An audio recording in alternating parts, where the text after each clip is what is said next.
अगर आप इन पांचों प्रश्नों के उत्तरों को ध्यान से देखें तो यहाँ पर इस प्रकृति के एक प्रोसेस को, इसके साइकिल को ही दिखाया जा रहा है। यहाँ पर ये कंसेप्ट दिखाया जा रहा है कि जब वर्षा होती है तब अन्न उत्पन्न होता है, इंसान उसको खाते हैं, फिर उनमें बल आता है और फिर उनकी संतान उत्पन्न होती है। इसी तरह के इस साइकिल को यहाँ पर दिखाया जा रहा है। यानी कि एक छोटे से प्रकरण में ही इस प्रकृति के, इस सृष्टि के उत्पन्न होने के सारे कंसेप्ट को समाहित कर दिया गया है। सनातन धर्म में इन बातों को कुछ सिंबल्स के माध्यम से बताया जाता है।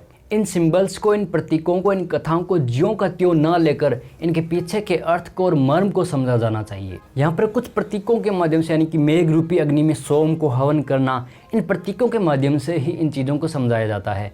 एक चीज़ और आपने ध्यान दी होगी कि यहाँ पर एक क्षत्रिय ब्राह्मण को शिक्षा दे रहा है।